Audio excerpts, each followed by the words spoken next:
I'm JP, and welcome to a new show on the GRAPPL Podcasting Network. Sounds fancy, that. It's the GRAPPL Roundtable. And basically, this is a new show where we're going to be doing having a panel on to do a deep dive into a specific topic, as well as getting some opinions, some of the bigger stories in wrestling. So, this week's topic is particularly relevant, given the speaking out movement, and basically it's wrestling and journalism and the wrestling media. And we've got an excellent panel of experts with us today. First of all, we have Emily Pratt, who is a freelance writer and contributor to FanFyte and Deadlock, as well as the journals Mind Games and Orange Crush.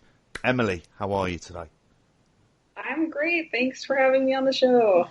Absolute pleasure. Thank you for finding the time to come on. Next up, we have Stephanie Chase. She is an interviewer and journalist covering New Japan, WWE, NXT, AEW, and Impact. Question mark maybe whether or not you're still doing Impact, for Sportskeeda and Digital Spy. And she will defend Jay White to the death. It's Stephanie Chase. Hello, Steph. Hey, JP. Great to talk to you again. Thanks ever so much for coming on, tolerating me again. And last but by no means least, we have Will Cooling. He's the host of the British Wrestling Report on PW Torch. He covers Midlands Pro Wrestling for the Wolverhampton Express and Star. And he has been hot on the beat these last few weeks with a level of prolific that reminds me of Robbie Fowler in the mid-90s. Hello, Will. How are you? Yeah, but that's when he played for Everton's school team. But yeah, no, thank you for having me on, JP.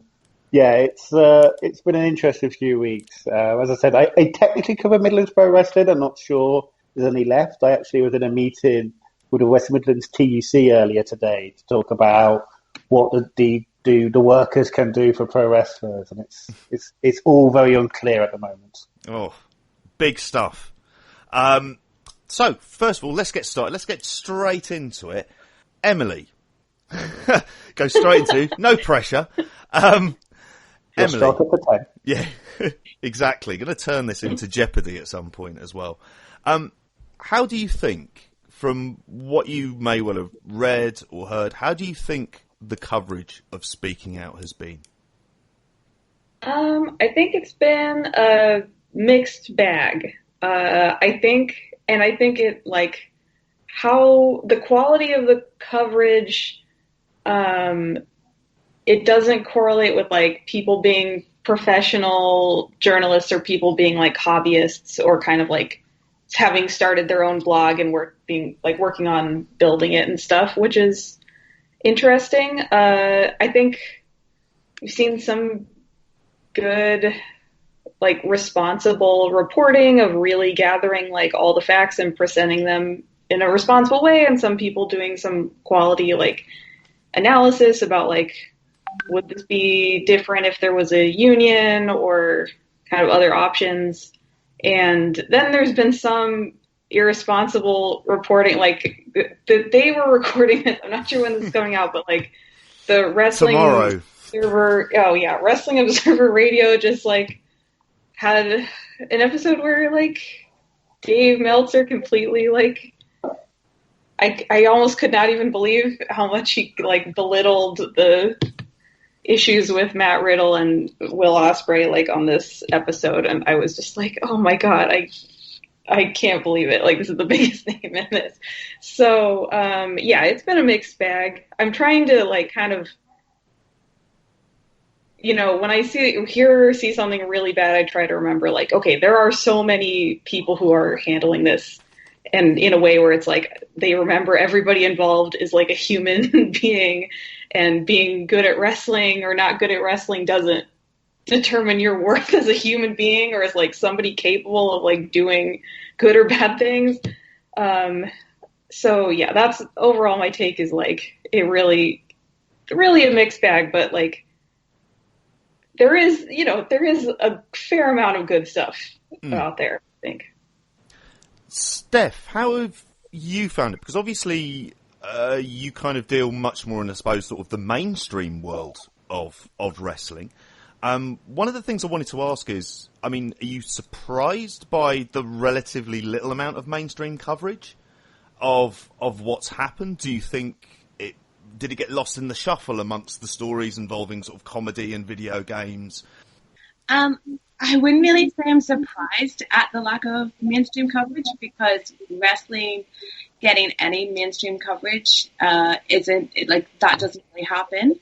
And I think, with other industries like comedy and things that have happened in film, that's obviously a much bigger industry, so that's going to get all the spotlight on it. And with wrestling, you had some allegations such as Matt Riddle being someone that's on WWE that people may that's a name that would have got attention, but so much of this was happening in the indie scene that isn't going to get reported on anyway, that I think it did get completely missed by the mainstream. And but maybe it will come up eventually as further things happen, but right now I can't say I'm surprised that the mainstream didn't pick it up, because I think to the mainstream, anything that happens in wrestling that has any seriousness isn't serious because it's wrestling. I don't think that the mainstream can look at it in the same kind of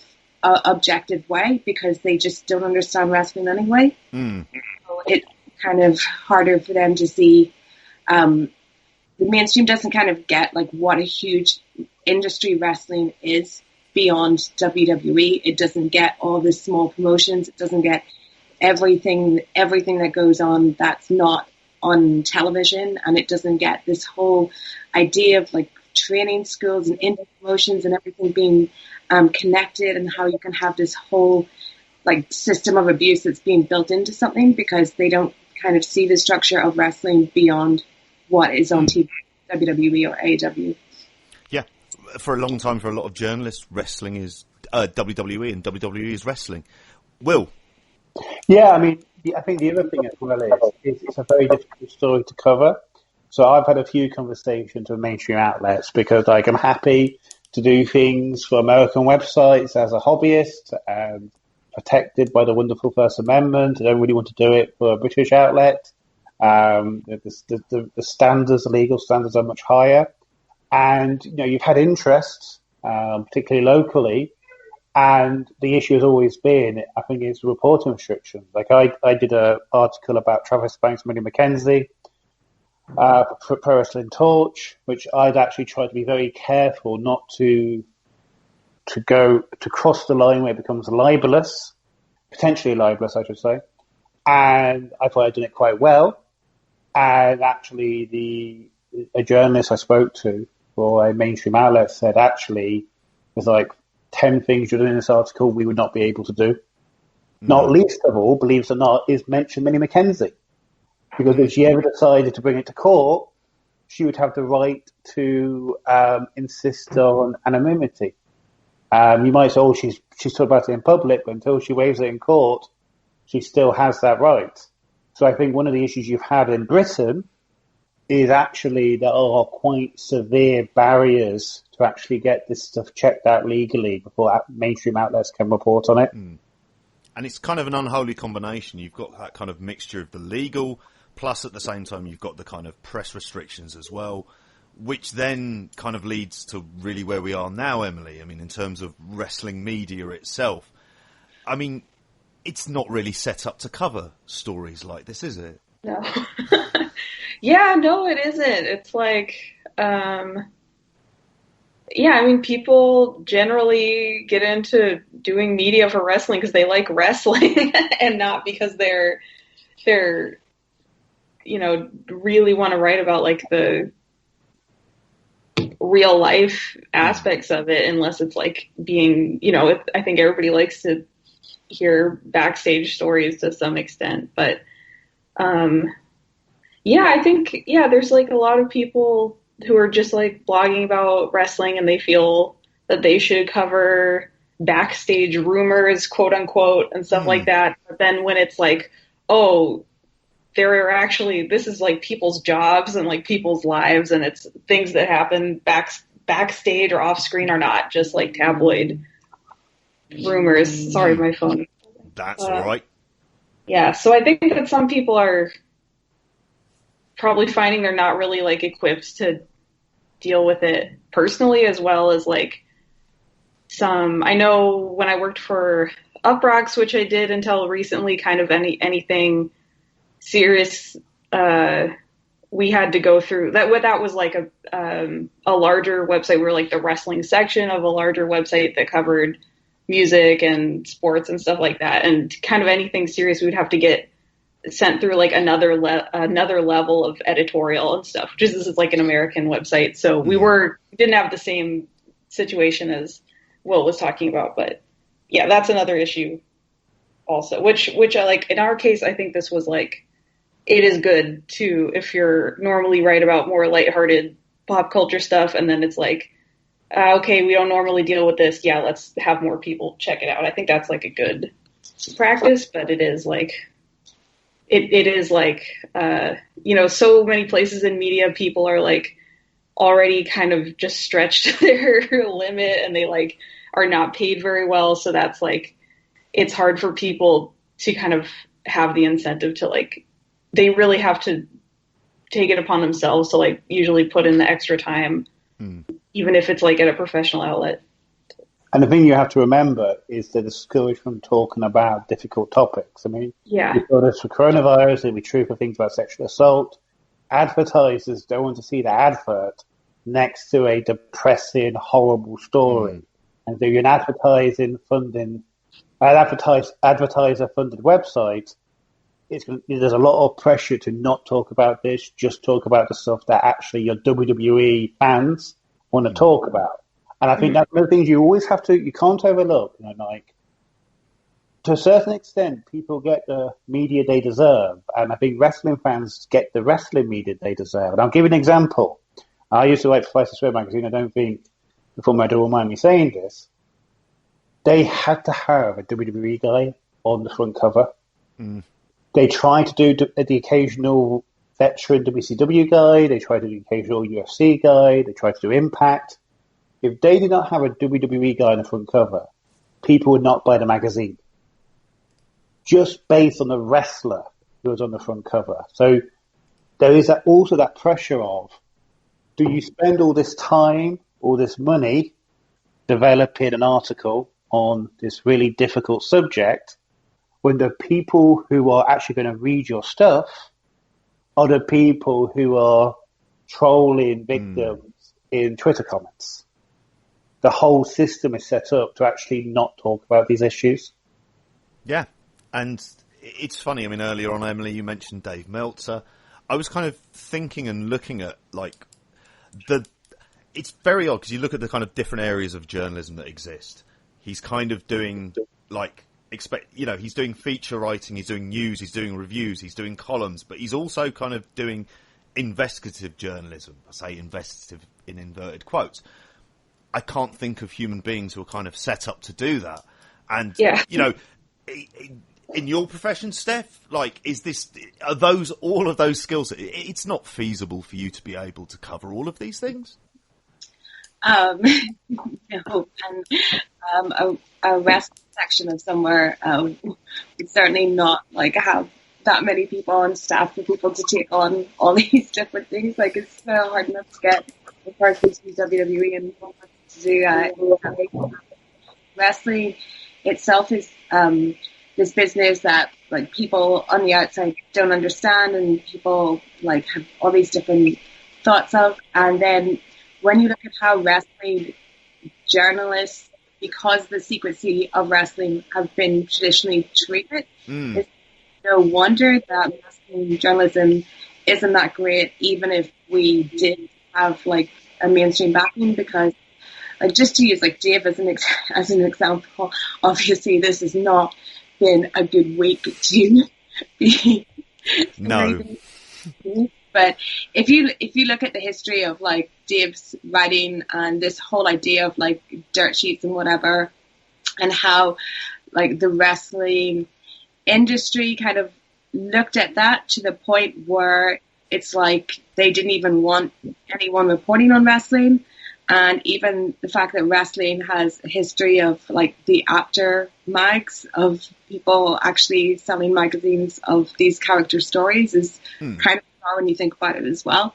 So I think wrestling just has its own kind of weird problem where there's a certain section of fans that don't want anyone to in any way like critique wrestling. It feels like only in wrestling would you have that debate that you see online of can you even critique a wrestling match if you haven't wrestled? Like that's like that is such a wrestling thing, because just the industry in itself with the secrecy that it's had, with its strange history, that is all bred into how wrestling journalism is, where it's this weird thing where you've got some people that write for some mainstream outlets, and that's very small, and then you've got a lot of people, sometimes with a much bigger platform, that are essentially bloggers who are, or in a way, just tweeters who are just trying to raise their profile as much as they can by using like backstage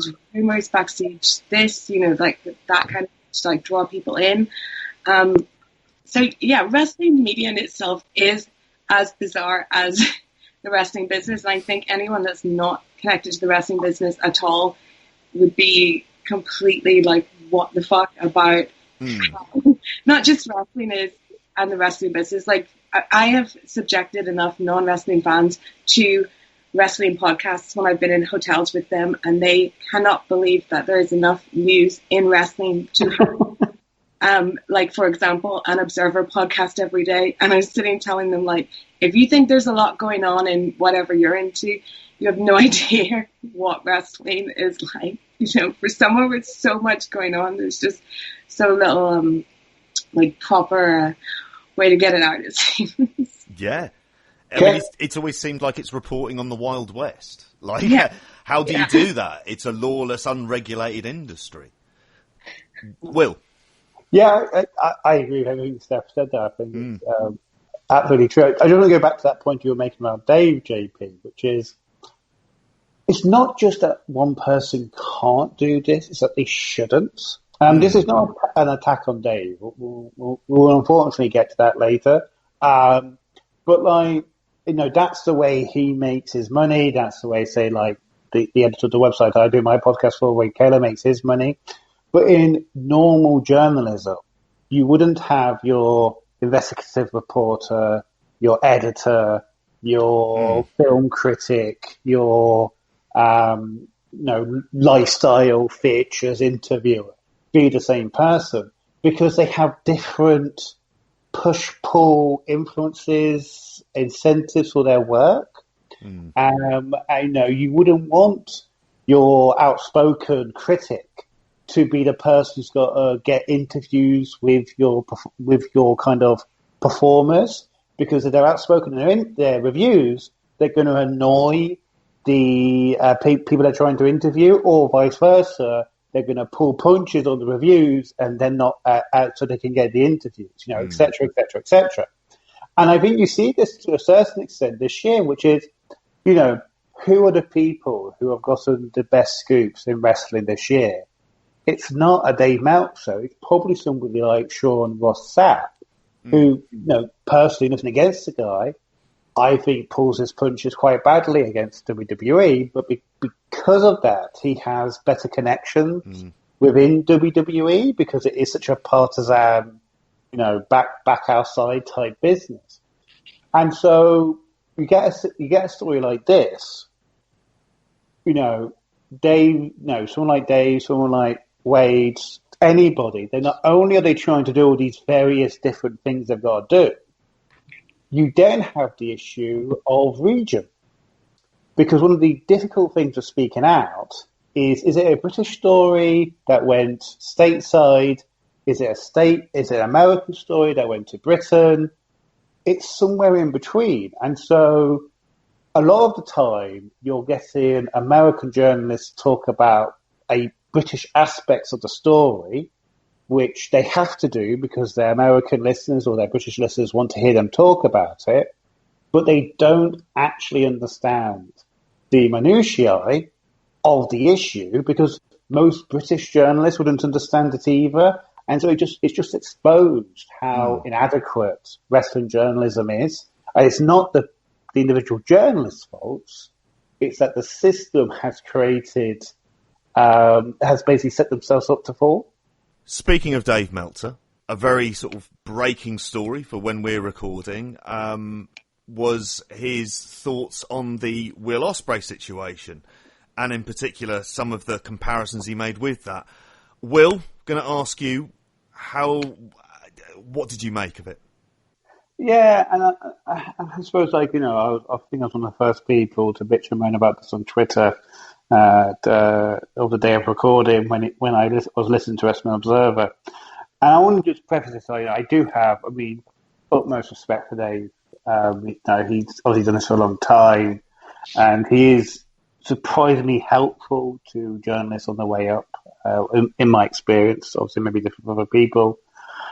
But he got this badly wrong, and it's not the first time during this speaking out moment he's got it badly wrong. You know, he compared people, he compared Will Ospreay to Hana Kimura, and that's just wrong. Hana Kimura was somebody who did nothing wrong. You know, there was a silly stunt on a reality show that got a vitriolic, hate mail. That she was co-opted into doing by the television company. Exactly. It was nothing to do with wrestling. It was nothing to do with wrestling. It wasn't wrestling fans sending the hate messages. It was the reality show fans. And with Will Ospreay, you know, obviously there have been people saying awful things with Will Ospreay that they shouldn't be saying, and that's wrong. But what I've seen is mostly people holding him to account and saying, look, you yourself admitted that you badmouthed Pollyanna, a women's wrestler, when promotions asked whether they should book her. You're not just some thicker who just does flips. You at the time you were a promoter for Lucha Forever, which, by the way, went out of business owing venues, wrestlers, fans, thousands and thousands of pounds. You sent us for another promotion called Frontline, where the man that Pollyanna accused of raping her, sexually assaulting her, you booked him on that show, in that promotion repeatedly. And, you know, you can't. No, everyone's going to make judgment calls when it comes to these allegations. You can make judgment calls. But what Dave did was he compared somebody who did nothing wrong to somebody who's been accused of blacklisting a rape, sexual assault victim. He has compared reality show fans who drove a woman to suicide with wrestling fans who are trying to get Will Ospreay, a man who has had unending adulation from wrestling fans, including myself, including JP. And not only that, but you dismiss the allegation as something that happened years ago. It didn't happen years ago. It happened in 2000. These allegations first surfaced, 2017, 2018? That's not that long ago. And you said that the people who make the most noise about this don't care about the truth, which is like, well, no, actually, we do care about the truth. The truth is obvious. If you understand anything about the British wrestling business, you know how important the Resistance Gallery is to small independent promotions that want to run London. The IWL, the one that has came forward and actually admitted to removing Pollyanna on the behest of the people behind Lucha Britannia, but also Pro Wrestling Eve, also other promotions. And we all know that either Will Ospreay directly or people working on his behalf told promotions who relied on the Resistance Gallery to not book Pollyanna. And that spread like a ricochet throughout the industry. And, you don't necessarily have to believe that Scotty Wainwright sexually assaulted her, raped her. You don't necessarily have to believe that Will Ospreay made it his mission to destroy her. But you can't dismiss the allegations as unfounded because there's so much circumstantial evidence available. You can't dismiss the people who are trying to pursue this story and get Ospreay to properly own up to what he did as hysterical or as hate-filled. And you certainly can't pretend that this is all some tittle-tattle that happened years ago, because it isn't. Frontline, Shotty Wainwright was wrestling for Frontline last year. It's that recent. Yeah. Oh, I'll add. I think like part of why this is so frustrating and like irresponsible from a journalism perspective in covering the whole speaking out situation, anything about abuse, like not only in wrestling but in other entertainment, it's like if we say like if you're good enough or you're popular enough, you don't have to face any consequences for anything, and you can do whatever you want, and your friends can do whatever you want, and nobody's going to stand up to you. Like that incentivizes bad behavior, and like media needs to not stick up for that. Like I think this is like I think that's so easy to see looking at it on a macro, like stepping back from it, like this in context. The most powerful like people doing this is like we need to not make exceptions for them, no matter how much you like them as a wrestler. Like I really enjoy the work of Matt Riddle. I'm like very concerned about what's going on with him. Like I think it's like very enabling of just like abuse in the industry for people who should know better to like make exceptions for like people they're friendly with or people they're like, because that's kind of like a big part of why this is such a big problem in the first place. Yeah, I think Dave is definitely trying to make some kind of exception for Ospreay, but I think Dave, like I am someone that listens to Dave every day. Like I'll put that out there. I do always listen to him. I do respect him as a journalist, but every time anything comes up in wrestling that you would say is something to do with women or any kind of women's kind of issue, when David's about to talk about it, I immediately cringe, because I think there is something there that's maybe his, I don't want to say it's his age, but his bubble that he keeps himself in, that he doesn't seem to be the most open to understanding problems from other people, women, let's say, that aren't in his bubble, and you know, you can, like he just has this idea of like no one can say he has any kind of misogyny because he really likes 90s Japanese women's wrestling, so he'll just use that forever as his cover. But the old Manami Toyota defense, eh? Some of my favorite wrestlers are Japanese women. JP, I'll have you know. Like Dave and also Ospreay really don't seem to be seeing this situation from the perspective of Pollyanna at all, which I don't understand. It's like Dave is saying, you know, don't go after Will Ospreay. Like, well, not that he's saying that, but he seems to be thinking like, no, he literally said, "Don't go after Will Ospreay." I mean, that isn't an exaggeration. And I think there's a fear from people that Ospreay's career could be ended over this.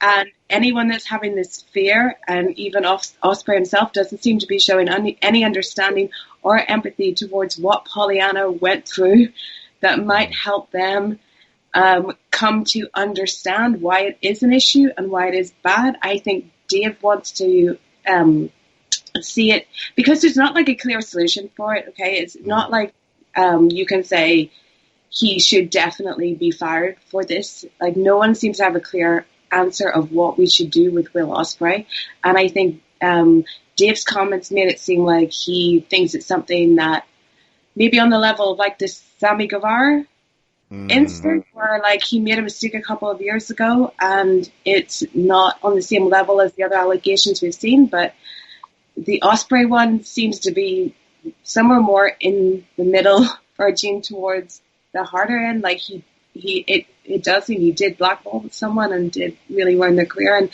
and this needs to be, I would just love to see from Ospreay himself accountability and empathy. And I think if he showed either of those two things, then we might not be in a situation where Dave feels like people are hounding Ospreay, because he's getting these messages because he's not said anything of substance to anyone. He's not said anything satisfactory, but yeah, it's absolutely nothing like the Hannah Kamara incident at all. And I thought it was quite strange and disrespectful for him to bring it up in that way, actually, because we can't be at the point where if someone is asking for someone else to be accountable or even just apologize for something, that you turn around and say, don't send them messages, remember what happened to Hannah, when it's not even the same thing at all. Yeah, it's very much a case of false equivalency there. Yeah.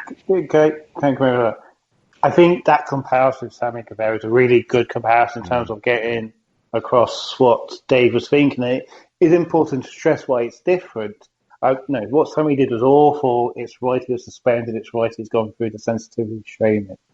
But that was like a young trainee with no power in the wrestling business. Will Ospreay in 2017 was one of the 5 biggest stars in British wrestling, maybe one of the biggest 3. He was already a big name. He already had the New Japan stuff. He was somebody who could make or break a promotion, and he was wrestling in the UK more often. So you really knew if you were a small promotion, you couldn't get on his wrong side. And because of his links with Lucha Britannia, the people who control the Resistance Gallery, he had even more control. And so there is that power. It is not just a thicko ranting on Twitter about his mate. It is somebody with with real power in the business, a 2-time promoter, one of the biggest stars in the industry in Britain, talking about this. And I think one of the issues you have had through speaking out is this kind of, it's the old liner, Britons and Americans, we speak the same language, but we don't share the same culture. And there's a lot of stuff that gets lost in translation. I want to, if you don't mind, JP, I just want to ask Emily a question, because one of the things I've been struck with when I talk to Americans is it feels like American journalists are much more concerned about the issue of false allegations than British journalists are. British journalists have all their concerns about making sure they don't cross over libel thresholds, stuff like that. But it seems like American journalists, particularly male journalists, have this real fear of what if it's a false allegation. I have several arguments with people. Do you have any understanding about why that may be? Because it definitely feels like it's a bigger concern for Americans than it is their peers in Britain. I don't really know. I think, I don't really know, because it's like, you can definitely cover this stuff, I think, in a way in America where you are not like going to get sued if you just report like the facts of like the story of something like this, where somebody made an accusation, somebody responded and stuff like that. Like I don't really understand it. I think like some of it is like there is like misconceptions about how common like false rape accusations are. Like, but I don't really know like, what it is. I don't know if there's anything specific about American I guess we did have like one high profile actual false rape accusation like a decade ago in sports with the Duke lacrosse team scandal. Oh, That's yeah. the only, like, that could be a really big influence on people, but like it might just be like misconceptions about how to cover like rape or how common rape is versus false allegations.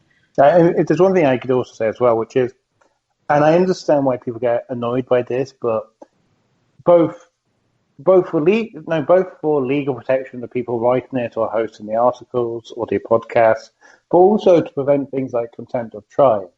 You do have to be careful when talking about allegations and alleged and stuff like that. But I do think some people forget the other way, because yes, obviously, if you repeat a unsubstantiated allegation as if it's fact, you risk unfairly damaging somebody's reputation. But if you accept a unsubstantiated denial as fact, and then cast aspersions on the person who made the initial accusation, you're damaging that person's reputation. And at the very least, you have to keep neutral language on both sides. I think this is one of the things where, unfortunately, I think the Wrestling Observer has fallen down, which is, it is the tried and tested. This is an allegation. The denial is true. We need evidence of the allegation. But the denial, that stands up. And I think that's what we've got to get beyond. Even if you don't want to be too crusading, you don't want to be too out there when it comes to this, at least treat both sides with the same sense of neutrality, because otherwise you are just empowering people who might abuse women, if not these particular people, the people that are watching this and realise they can get away with whatever they want if they're a good enough wrestler. Yeah, I think that's a good point. Like how serious it is, like, to be a person, to like be believed to be somebody who like goes and accuses people of like extremely serious crimes. Like that's also like, that's very bad for that person's reputation also. So like, you gotta be careful, but it's like, I mean, like definitely recognize like how risky it is for somebody to accuse like a powerful person of anything. It's incredibly risky. I mean, you won't notice, Emily, because it's about British politics. But our Labour Party, our equivalent of Democrats, they're in a process of having to apologise in court for, I think, 7 former party staffers who went forward with allegations of anti-Semitism. And they said these allegations are false, they're a bunch of cranks, they're all just saying it because they hate the current leadership. And they said, well, wait a minute, you're attacking our character, that's libel. And I think that's the thing people don't recognise. If you attack people to make accusations, that's libel too, if it's not true. Yeah.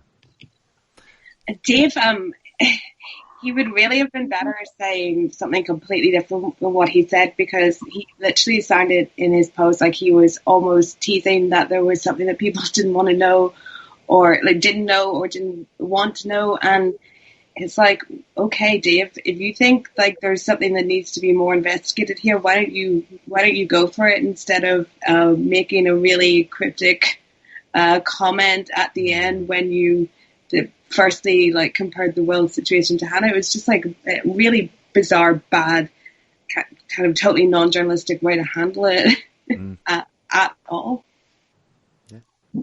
Yeah, I think as well, just one thing that just add on to that, sorry, JP. Also, Dave could just say he doesn't want to cover this.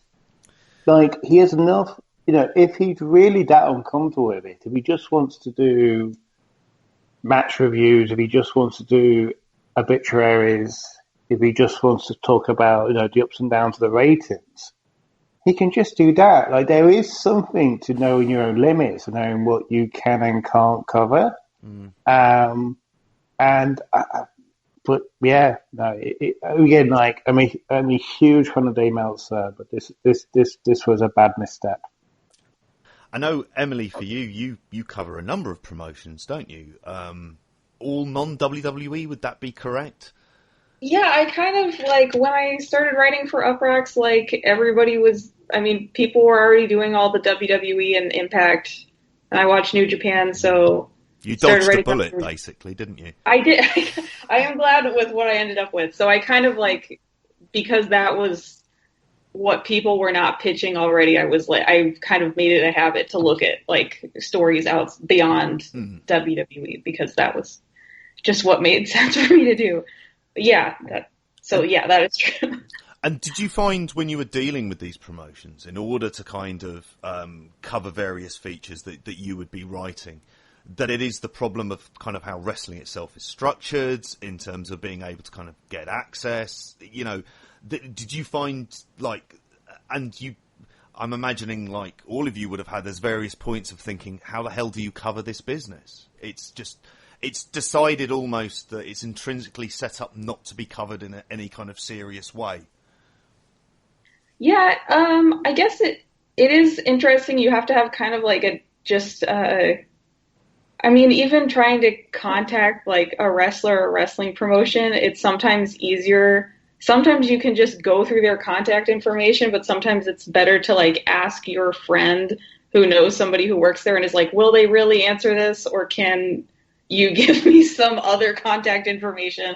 Like I was just doing this the other day. So it is like the layer of secrecy, I guess, really varies by promotion. And yeah, it's like definitely, you know, it's like a carny business. And I guess every company wants to control their own narrative, but it is interesting with wrestling because of just how it's set up. It just varies by company. If you're even able to like talk to them, talk to a representative of the company at all or anything like that. It almost feels, I don't know how you feel about this, Stephanie, like sometimes with the smaller indies, like companies feels like too grandiose a title. I mean, I can understand it within sort of WWE and New Japan, and I can even imagine, say, even a Dragon Gate has an office per se of people working for them, and a lot of the Japanese promotions as well. But do you feel, Steph, that like what can really change within this? Like, I mean, and that's really kind of where we are at the moment. And I say this as someone who records very much a fan podcast. If there was a grandiose term, a grandiose term that I would give myself, it'd be more of, say, a critic or a reviewer as much as anything else. But I can't always admit to being professional about wrestling. Is it a case where the people who cover it need to kind of deal with it in an act of you know, treat it with the level of seriousness it deserves? Is it about trying to influence? Is it about trying to turn wrestling mainstream in order for it to get the coverage so it is scrutinised in a way where the access has to be kind of given by the companies and it's very restricted what you can do? So that's a hard question. But what and a rambling one, I apologise. Okay. With what I do, with interviewing, so I never wanted to do reviews of Raw or SmackDown or anything. So I got lucky that the opening was there of someone to be an interviewer. And that's like the way I wanted to cover wrestling. And the other thing I didn't want to do was kind of like report the rumors or anything like that. What I'm into doing is talking to people and finding out like who they are, how they got there, all that kind of stuff. Like I have ended up talking to a lot of like female wrestlers. It's kind of my favorite thing to do, to find out like what brought them to this, finding out if they had the same experiences as me being a young girl watching it. So I think if you take someone like me, I can definitely try when I am getting access to these people to ask more important questions and try and get them to talk on certain topics. Like I just talked to Brandy Rhodes, and I did try and ask her about like being a woman in wrestling and what kind of conversations that they're trying to have, you know, backstage to make sure that all the women feel comfortable. But as far as like just the whole wrestling landscape, I don't know if there needs to be some kind of separation between, I don't want to say like journalists and non-journalists, but it seems like everyone's just in the same basket. And not everyone has not just the like backing to go so in depth to things or to cover stuff in a certain degree, but they probably maybe don't have the skills either. So it's just very hard, and I think like Twitter kind of exasperates that as well, because you know can set yourself up as someone that is commenting or writing on the wrestling industry, and all you can all you have to do is send out tweets. So, I don't know. It's very difficult to know what because we can't all just get together and decide like this is what we're going to do, guys, as wrestling, journalists of the world. Unite Avengers style. But I think you can't just go out to the mainstream and say, hi, please respect us in wrestling so that we can, I wish you could do that. I would do that every day. But I think all we could do is the people that actually want to make wrestling something more serious, something that can be taken more seriously, so that if, God forbid, other things happen again, that this can become more of a mainstream story. We can just try to push on and hopefully try and make wrestling something that people not only understand but take seriously, so these things can't happen again, because I can't help thinking that so much of this is to do with the crazy secret carny business that we're dealing with and people's perception of the crazy secret carny business that we're dealing with. Yeah. And Emily, just to ask, to follow on from that, in terms of women and their representation within the wrestling media as well, and I say this as someone who's been as guilty as anyone of not sort of listening to women's voices. Do you think that's part of the problem here in terms of being taken seriously? Is wrestling media itself represents itself as somewhat of a boys' club? Yeah, I mean, I think, I don't know if that's an issue specifically with wrestling media as much as it is with just wrestling fandom, really, where there's there are spaces in wrestling fandom that are just women in Discord channels and on Tumblr, because they do not even want to deal with regular wrestling Twitter and stuff like that, where it's just yeah, I'm just gonna hang out with 10 of my friends in this Discord channel because I don't want to deal with this. I don't want to deal with some dude getting in my replies because I didn't like this match or whatever. And just silly stuff like that, where it's people fight about dumb stuff in all fandoms. But yeah, I mean, maybe if people are in wrestling media, it would help to kind of, I guess, talking about more mainstream art forms. I think it's generally accepted you can have different critical approaches to things, and they're valid as long as you can do your essay well or your podcast well. You can approach things differently, have different opinions, and what matters is how those things are expressed. And then you can read an article or a review and decide whether, evaluate that on your own. But I think sometimes in wrestling there's this thing where it's well, this is the unimpeachable guy right now. Nobody can say anything bad about him, and people just being really obnoxious to each other about having different opinions. So I think if maybe even just on if we could kind of de-escalate things just on a fandom level, and just I don't want to be everybody has to be positive about everything all the time, because it's you don't, and it's it's fun to just talk shit about stuff you don't like sometimes, but allow people to have their different opinions and don't decry them because girl fans are dumb or whatever. I think that would probably help as a start, I think. Can I come in here? Because I wonder whether we need to escalate things. Because I used to think why is it that wrestling's not had a Gamergate? Oh, yeah. That says something nice about pro wrestling. Now, maybe pro wrestling fans aren't as big a bunch of knuckle draggers as some aspects of the video game community. And then you realise it was well, no, actually, the reason why you got Gamergate is that a bunch of predominantly white, but you can't say exclusively white, predominantly straight, you can't say exclusively straight men, and it was almost entirely men, had their preconceptions challenged, and they threw their toys out of their pram, and they had their preconceptions challenged by young women, or non-binary people, or trans people. And that hasn't happened in wrestling. So actually, I almost think like the culture war has to get worse, because the reason why wrestling, until the past month or so, has gotten away with this culture war breaking out on the highest level, is that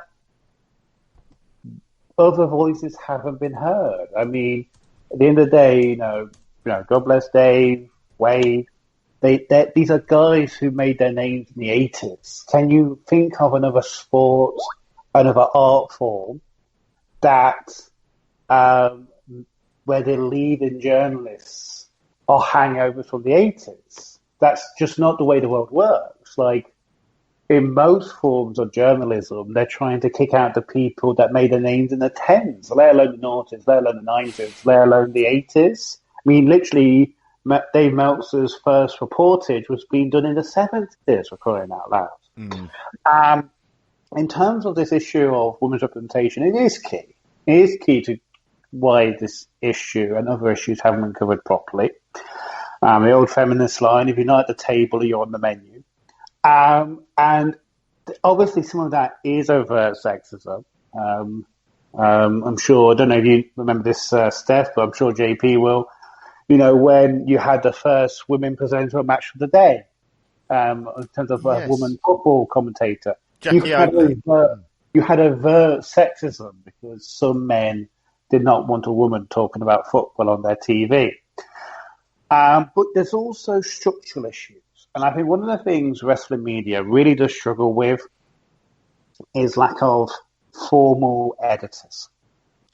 There's a lot of people in pro wrestling media that call themselves editors, but they're not editors. An editor is somebody who is responsible for a publication.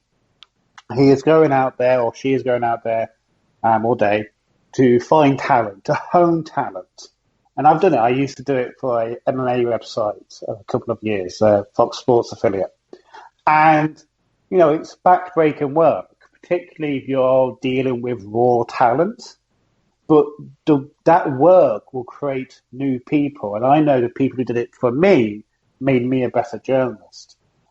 There's nobody, in my opinion, who's doing that in pro wrestling. And so it kind of does go to people who are self-motivated, people who are hobbyists, people who have experience in other lines of work, people who are lucky.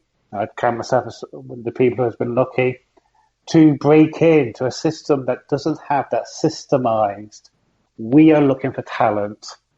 We know we have to find talent from these underrepresented groups, and we are going to work with them to unlock their potential. And that's why it is the same people dominating pro wrestling media that dominated in the 80s and 90s, because it's a very small pot of money, and this is, they are the people who kind of have the platform, and it's not clear how you break that, because you obviously can't expect people to put themselves out of work, but it's obviously ludicrous that, we talk about a sexual abuse scandal in Britain, that we're looking to a 58, 59-year-old man in California to report it properly. Yeah. Oh, I have actually a take on this. Is I definitely agree. There's a total a lack of editors. Some of the people best influences on me since I started writing about wrestling, it were actual editors who worked for the UPROXX sports section, so which was a more normal structure, and those were people that really helped me. So I think that part of why they're not editors is larger problems in digital media, which there were just Vox layoffs today and Guardian layoffs today. Yeah. It's so much bigger than wrestling. But and I think this is kind of sounds like sucking up, because this is where I currently work. But now I recently started working for FanFyte Media more regularly, and so I think because we're being so there's nobody. I do think LB Hunk Tears, which I know is an unusual pen name, but at Hunk Tears on Twitter is the editor. And I think LB is actually a good editor who is interested in building up new talent. So I think if people are listening to this thinking oh, I want to do wrestling media, but I knew like I would consider, pitching to FanFyte because there is a freelancer budget and an editor who will work for you, or will work with you to improve stuff and is looking for different perspectives. So, I don't know.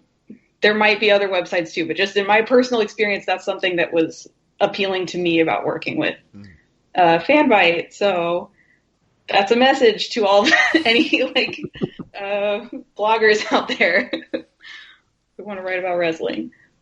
And like journalism itself is so hard to break into, let alone wanting to do wrestling journalism. I think like someone like me got lucky that I wanted to do wrestling journalism, ended up getting a job at a place that covered wrestling, and then said, hey, can I do the wrestling stuff? Like that kind of way. Like that's really the luckiest way you can get to do wrestling journalism, because before that, I tried to get in anywhere doing wrestling, and it's like, no, you basically have to find another job that will lead you to doing a bit of wrestling. And then when you start doing your wrestling stuff, you have to find a way to expand that and have people accept things less than an interview with The Rock.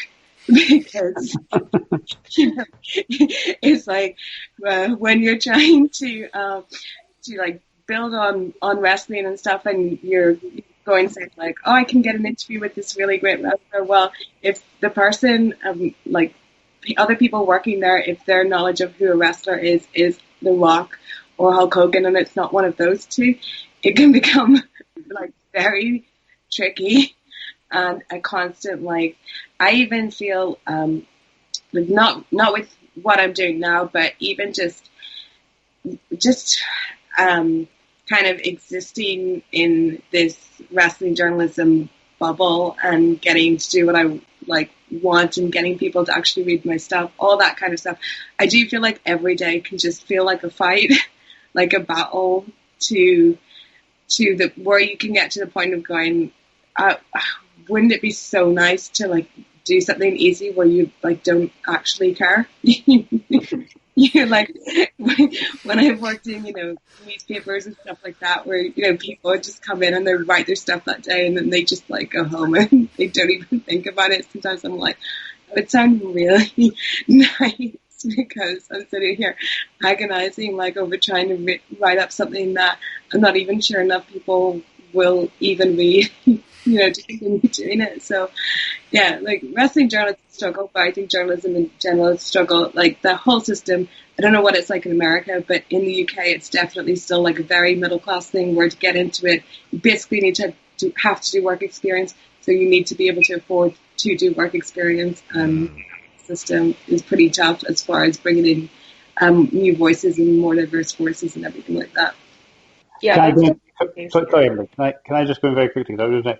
Not to get all reverse for Yorkshiremen, but I actually think I have the luckiest entry into wrestling journalism because I was at a UFC event, I want to say UFC 120, and I bumped into somebody had worked on an MMA magazine, Brian Elliott, and we're talking to him as we're desperately trying to find the person who can give us our credentials so we can go cage side. And he's like, are you a wrestling fan, Will? And it's like, yeah, I used to be, but, like most wrestling fans, it's crap now. I don't really watch it. And he's like, oh, well, I've just taken over a pro wrestling magazine. Like, well, actually, blah, blah, blah, blah, blah. And I managed to talk my way out of that hole and do a profile on The Undertaker. And I ended up writing for him for 9 years, which I think is a lot luckier than your way into a digital spy. Well, mine's kind of weird too, because the first wrestling story I ever did for Digital Spy was they were asking people to write a story about how something in entertainment helped you with your mental health, like get over everything. And I wrote a story about the Undertaker's character helping me accept death when I was 10. Wow. Yeah. And that was the first wrestling story Digital Spy ever published for me. So after that, I was like, like me revealing that sad story about myself, I'd like to do more wrestling happier ones next time. But, both The Undertaker, so... Yeah, both Undertaker. Emily, what's the best article you wrote about The Undertaker? First time so I have a kind of a more similar story to Stephanie, where I wrote for as a work experience, or I guess say unpaid internship over here. I worked for a local theater and arts website, and had like a day job and stuff like that, and then would go do that. And then I pitched a story about a local indie, which does not exist anymore because it was riddled with sexual predators. Go figure.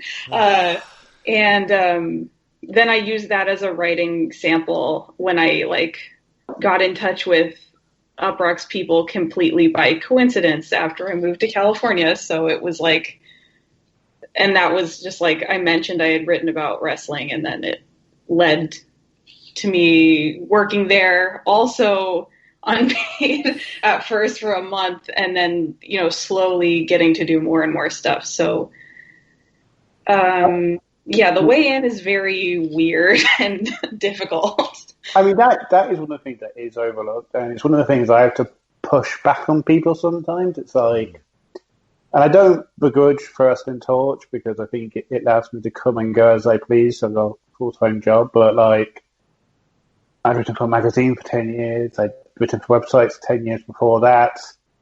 And when they brought me onto the podcast, there was no budget to pay me. The local newspaper, I was doing the West Midlands report again. You go to them and they say, well, we'll take the stuff, but it'll be for free. I mean, I do think people don't realise, this is before the coronavirus and the apocalypse has hit journalism now. They don't realise how non-existent the margins are that journalist outlets are existing on, and how there is just no money for anything. I was going to ask this as a kind of wrap-up more to the conversation. In terms of actual changes that can come forward, are we kind of relying on a athletic-style model to come across, where it's subscription journalism? And I know the Athletic has had kind of layoffs in the meantime, but does it require... JP, the Athletic is not subscription journalism, it's hedge fund funded journalism. Very, very true. Wrestling's ahead of the curve. It has its subscription services. It's the Wrestling Observer, it's the Pro Wrestling Torch, and there are a few newer entrants who only got into the business in the 1990s, such as John Pollock and Ray with Post Wrestling. So I was going to ask, as an open kind of question for it, then. I think any kind of subscription-based thing is not going to help us broaden and diversify and get the coverage wider and better, because you have to be a certain kind of hardcore immersed fan to even subscribe to something. So putting anything behind a kind of paywall or subscription service, it's not going to draw new people in at all and kind of crack open any kind of conversation. It's just going to be the same type of people that already subscribe to Dave and already subscribe to Wayne and everything like that, just have their favorites. I don't think any kind of subscription thing would change much. Well, one of the things I wanted to kind of ask, it leads nicely into a much sort of... Before you change topic, JP, the one thing I have thought of, because although I am usually a big proponent of paywalls, and I will fight to the death or mean tweets on Twitter anybody who attacks newspaper paywalls. The reality is wrestling adopted paywalls pretty much before anybody. Yeah. Paywalls is not the issue for wrestling media. Yeah. The issue is, because there are several well-established paywall sites, you're really struggling to establish why people should pay for you as well. The one I did think of. I was reading. I've never bought a copy of the Blizzard. You know how the football periodical has launched its sister one that you can read for free? Yes, I was having a look at that and I was like, maybe that's what we should try and create. Almost like a pro wrestling quarterly that is on a bit like the Voices of Wrestling, actually. Their annual New Japan book, where it's nicely produced. There is avenue to pay for it, and you release that once or 2 or 3 times a year. Well, actually, and that's a way of actually showcasing some features about the big issues. Because one issue you have the internet is the internet. You have to have your story within a day or two of a new story breaking. Otherwise, it's very difficult to get people to read it. Like the internet places a premium on immediacy, and the benefit of even digital magazines is it gives space to do the research, do the reporting, to actually go in more in depth. Well, one of the things, actually, Emily, I wanted to ask you is because that you write in journals like that in terms of mind games and Orange Crush. Is that right? Yeah, Orange Crush has had one issue and they came out. Yeah, Orange Crush, I know what is intended to be like an arts journal, not necessarily a news journal, but I do think that a news journal, like quarterly or something, would sell, I think, if there was like good. I think you'd have to have a mix of like more established writers with like new voices, but I do think that would work. Which kind of is one of the things that, and slightly changing topics here, almost away from kind of wrestling journalism. But one of the the one anecdote I wanted to tell about professionalism in media, because I think this is a key point. I think this is one of the issues with the relationship between the promotions and the outlets, which is you, JP, were talking about. No, some of these promotions aren't even companies. They're a couple of blokes doing it, and it is always blokes doing it in their spare time at the weekend. But obviously, that's not true of Progress. Progress is, I've done the articles on it. It's a very profitable, big company. I think before the pandemic hit, it had 7 people working for it, either part-time or full-time basis, not including the owners. And I was struck when I first went to Progress for press. Obviously, I'd been there as a fan several times, but I went to Progress for press for the Wembley show. And I've been going to UFC shows at ringside since 2009. And UFC, and I know this is hobbyist, part-time reporter, but the first time I went to UFC, they made you sign a contract. They made you promise not to do all these sorts of things. Made you promise not to cheer, promise not to be drunk, et cetera, et cetera, et cetera. You get to Progress. What's Progress doing? They're literally giving the journalists beer. Yeah. And me, JP, I like my drink. Don't like beer, but I like my drink. But my thing has always been, if you're there in a formal press capacity. You don't drink. You drink after you've done the show. And I was just, and you had people, from Talk Sport, Wrestle Talk, Cultaholic, and they're just drinking their beer. And I'm like, this is not how anybody in MMA media, other than Brazilians are awful. Anybody who's been at a UFC show will tell you the Brazilians just go wild. It's quite remarkable. But no one in MMA media would behave like the most of the British media crew would do at a Progress show. Yeah, and it just talks about the lack of professionalism that's endemic in British wrestling. Well, a company that I normally would say is always professional.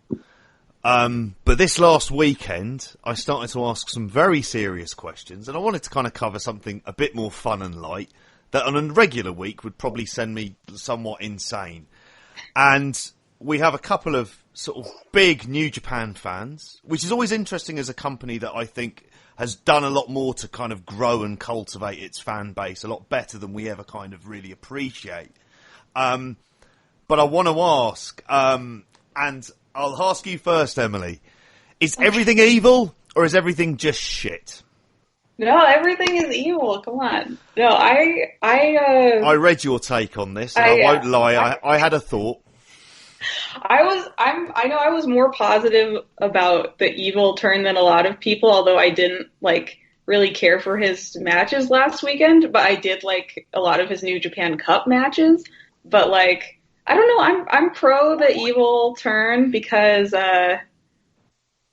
it's partly, I think, because everything sucks so much in the real part of wrestling that this just insane storyline where it's suddenly he has this wild Spinal Tap entrance and Hiromu's screaming, and it's just such a weird time for wrestling where it's they can only do 1/3 capacity crowds anyway.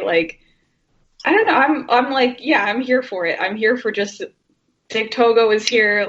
Let's go crazy. This seems like a good time to experiment with something in a fun way. So I am a Naito homer. If he ever gets any IWGP heavyweight title match in the future, I will be all in on rooting for Naito. But I am excited about what they're going to do with Evil. Maybe it'll suck, but I'm here for it. I'm on board. You're on board with it, Steph? Yeah.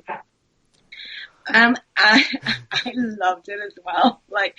I think I said to you before, JP, that I had this fantasy of Hiromu winning this tournament to bring happiness and light to us, and obviously that didn't happen. And this whole thing with Evil, he finally got a personality during this tournament, and it might be the personality of a man that hits you in the balls, but it is at least something. And then to get to the final, him joining the Bullet Club, and then him actually winning. You can't fault Gato for actually fully getting behind someone, for saying, okay, we're going to move your factions, you're going to change your look, and we're actually going to put the two belts, because I don't think anyone expected that. So I thought it was amazing. I think hopefully Hiromu can get something out of it, because his performance at the end of that match was such the theater that I love of New Japan. And I just my whole story in my head is that Evil spent this whole lockdown getting more and more angry about how people just think Sonata is this great handsome man, and Evil has been out there in his cloak and his eyeshadow, and no one has even given him a second thought, and he's just been fuck this, I'm kicking you in the balls, I'm joining Bullet Club. The only person I feel sorry for is my mum, who's Jay White's biggest fan and wants Bullet Club to release an official statement saying that he's still their leader.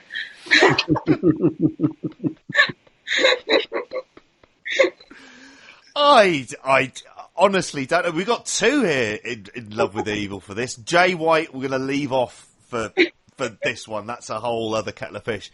William, what about you? Oh, I thought it was terrible.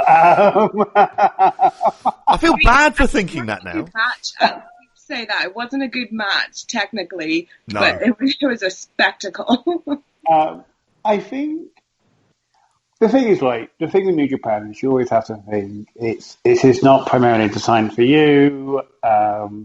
Evil is not somebody I particularly want to be in main events when I'm watching New Japan, but I don't mind them pushing Evil as their big heel. I think the issue I have is logically this is not the way you would do a turn. It is too rapid. You turn somebody heel on the Saturday, you have them win the title on Sunday. That's just the type of thing if WWE do it with Slater. The comparison I said was JBL. I think it would have been much better for New Japan to actually have done this turn in the first round of the New Japan Cup, however they wanted to do it. We'll get on to that in a second. Establish Evil's new heel character, build to a final, of either Evil versus Sonada or Evil versus Takahashi, and have Emo Cheetah win with the heel heat, and then face Naito the day after, when you've had this almost month period to build up the rivalry between the two of them. It strains credibility to go for, even though I know they'd been building up the fact that Evil seemed to have a badder, more heelish attitude in the lead up to the final.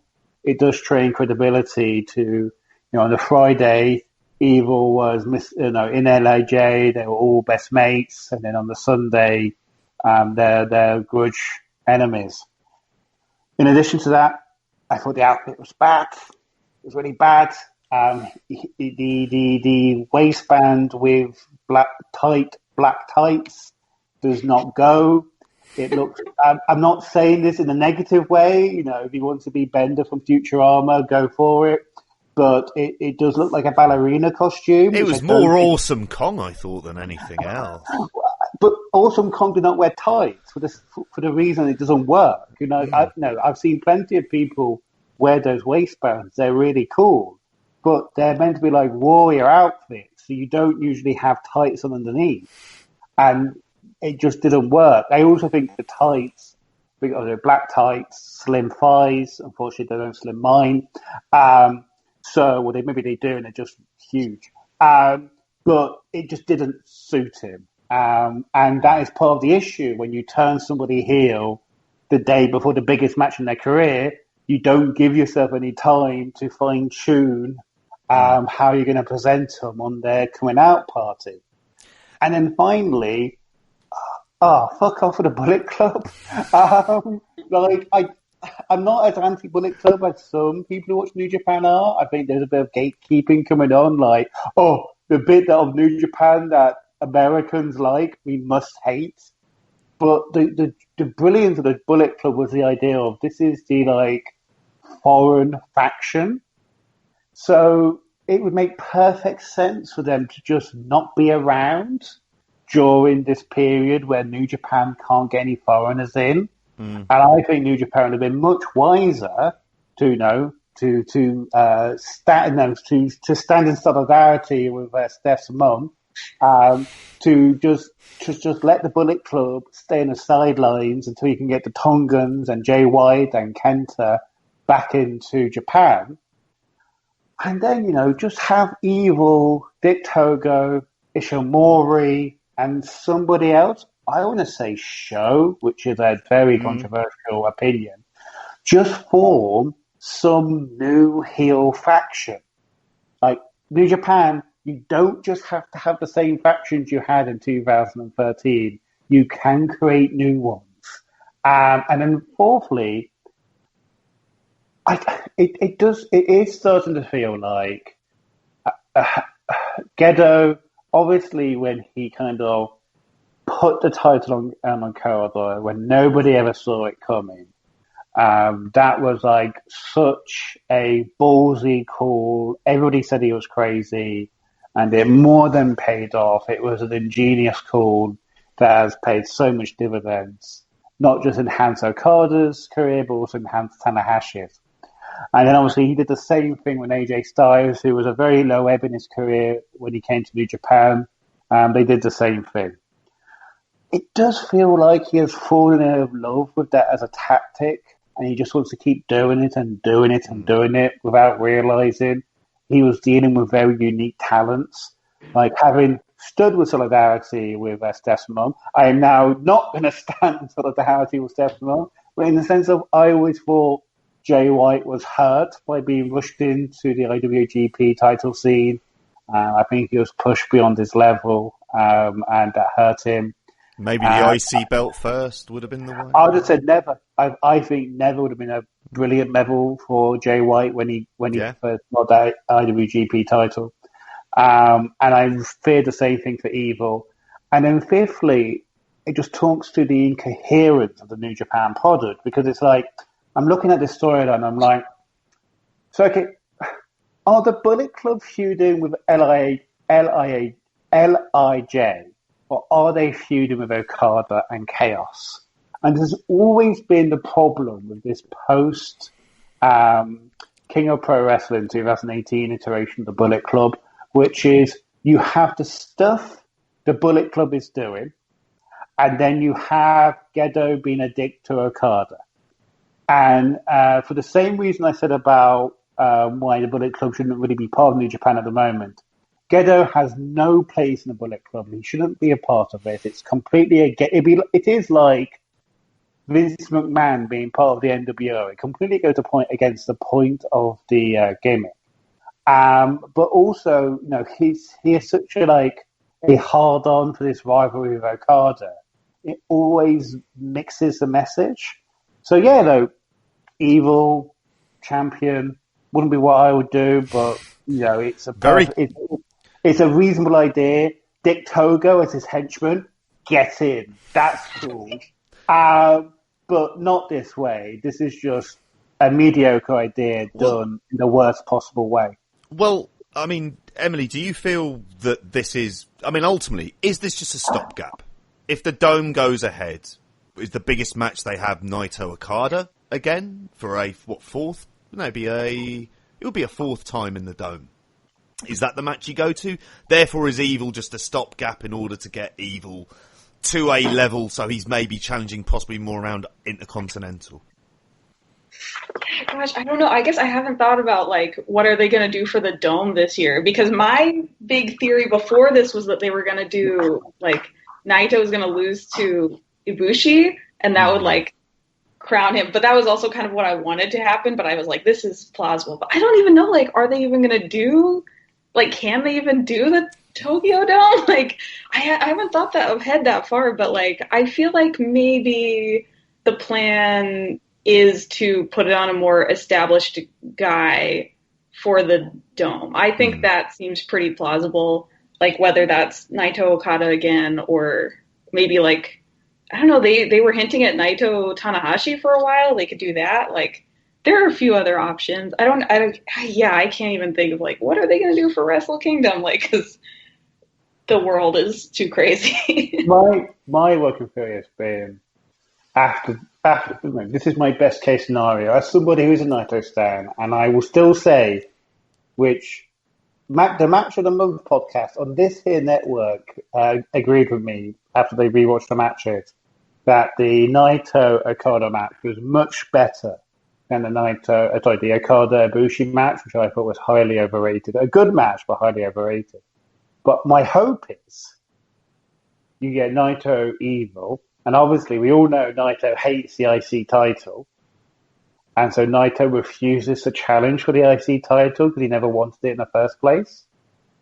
And so Naito beats Evil to get the world title back. You can do whatever you want to do with the world title. And then you have Evil with the IC title, heel IC champion, to be chased by Sonata. Steph, how are you fantasy booking New Japan then in that case to get to the Dome? What are you going with? Oh, God. I mean, no pressure. I can't really see Evil headlining the Dome, but then again, I could not see Evil being a double champion last week, so that's a stupid thing to say. But I want to, the issue with them not, having the foreigners at the minute. I first want to see what they're going to do with the G1. Hopefully they'll get the foreigners back, 'cause they are going to need them. They don't. I don't think have enough to make a great G1 tournament. I don't know what's going to happen with Bullet Club, because I feel like it's either going to have to be Jay White and Evil forming some double Evil team alliance, or this turning into a rivalry where we have a split Bullet Club again, maybe. But then with Naito, I don't know, that poor guy, he just can never catch break. But I think when it comes to Evil, the real money's probably in Evil and Sonata anyway. But then in my heart, I just want to see Hiromu rise into the heavyweight division and actually be the savior of everything and take down Evil.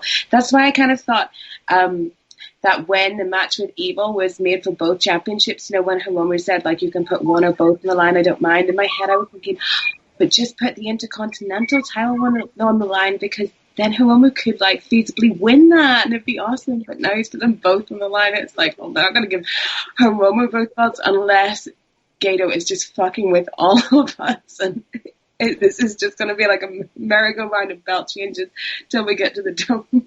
I think in terms of Hiromu, that will be, for me, that's the long term. I think we're going to get a bit of a Naito journey with Hiromu, which, considering Hiromu's fan base, I think is going to be sheer fucking torture for them for like 4 years until you get one moment at the dome where he'll win and then probably get attacked.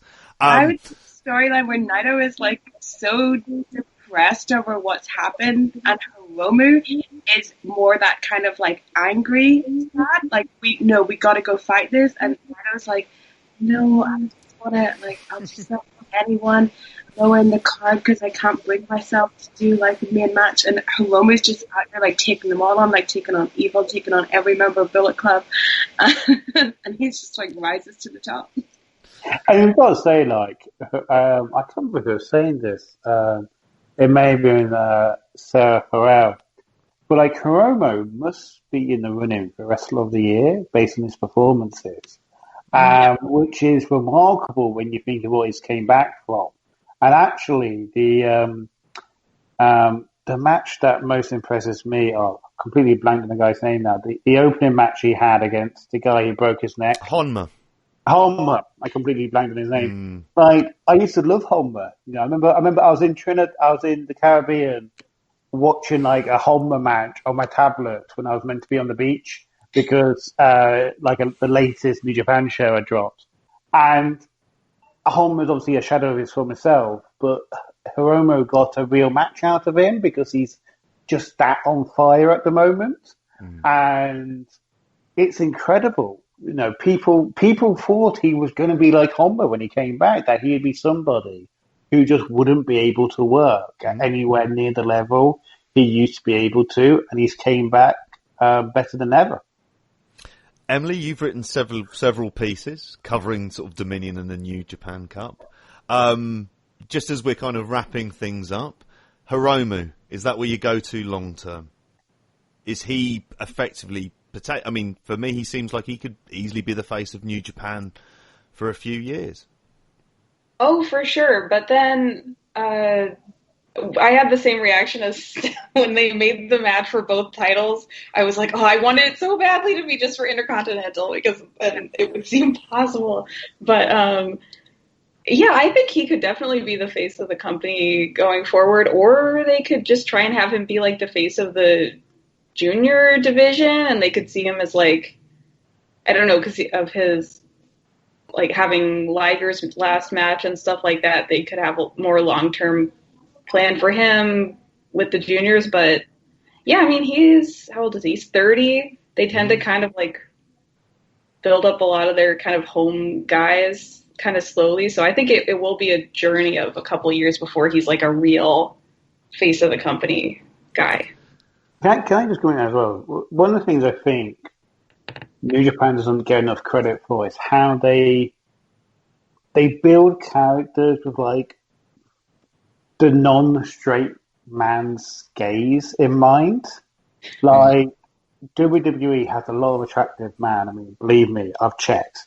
And but their characters, their persona, it's all built around what straight men think is cool. So like they're really loud, or they're silent and stoic, and they come out to rock music.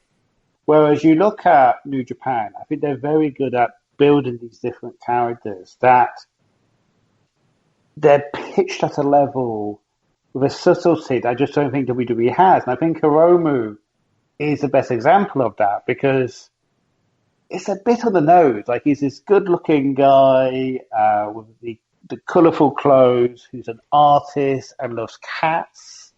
Like, it's brilliant. And it's amazing that, in many ways, the most sexist promotion in Major League Pro Wrestling is the one that is so adept at not pitching every single character at the male gaze. It's quite remarkable.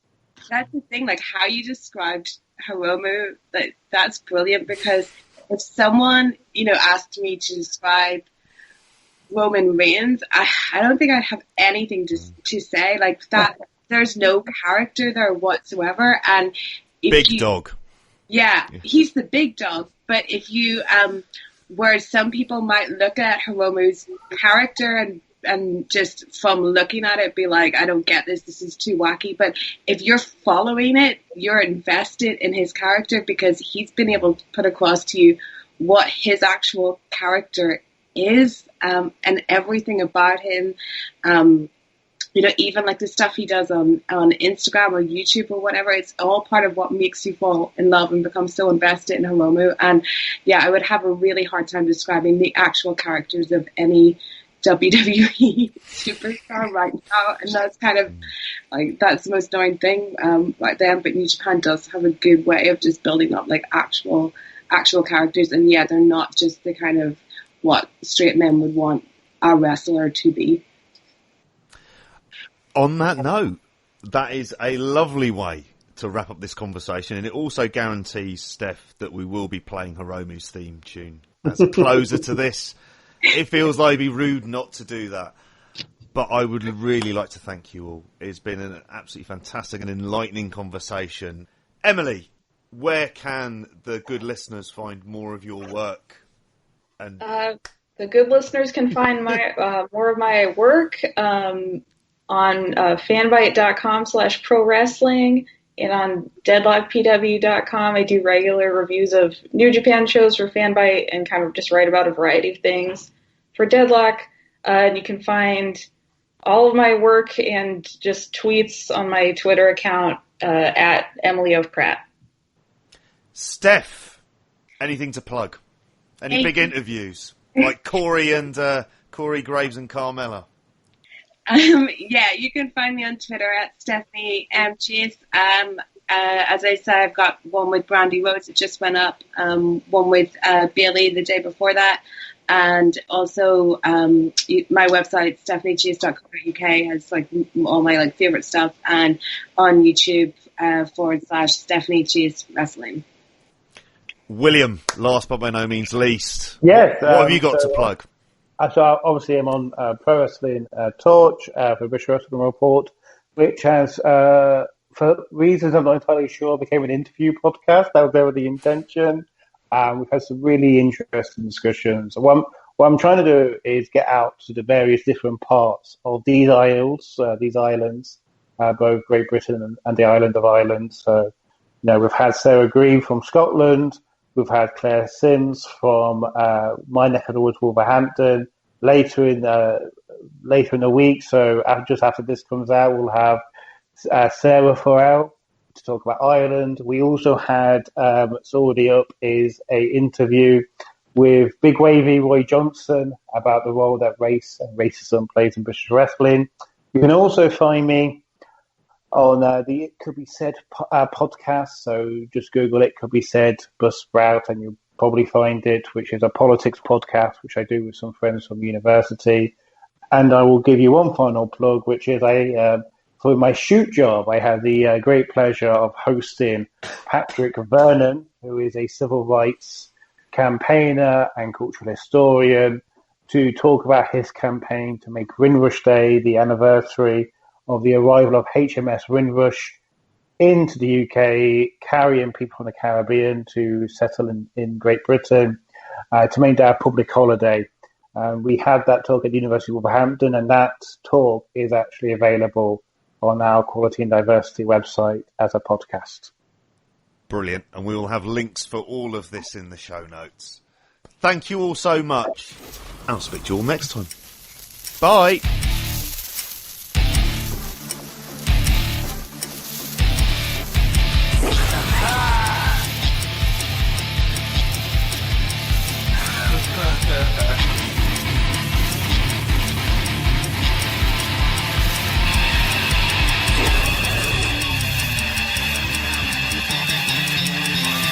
Now.